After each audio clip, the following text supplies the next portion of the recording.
સુરત ખાતે કરવામાં આવી રહી છે પુષ્પા સ્ટાઇલમાં લાકડાની હેરાફેરી। વિગતો મળી રહી છે સુરતથી। પુષ્પા સ્ટાઇલમાં લાકડાનું કરવામાં આવી રહ્યું છે સ્મગલિંગ। 4 વર્ષથી જ ખેરનું લાકડું સગેવગે કરવામાં આવતું હતું, ત્યારે ડેપો મેનેજરની ધરપકડ કરવામાં આવી છે। સમગ્ર મામલો સુરતથી સામે આવી રહ્યો છે।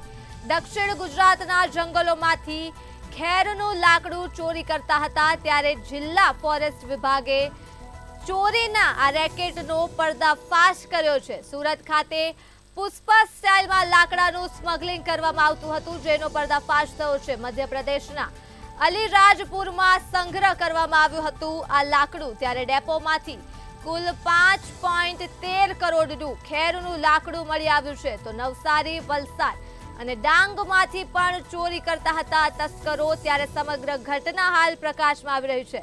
ડેપો મેનેજર સામે કાયદેસરની કાર્યવાહી પણ કરવામાં આવી છે। તો જિલ્લા ફોરેસ્ટ વિભાગે ચોરીના આ સમગ્ર રેકેટનો કર્યો છે પર્દાફાશ।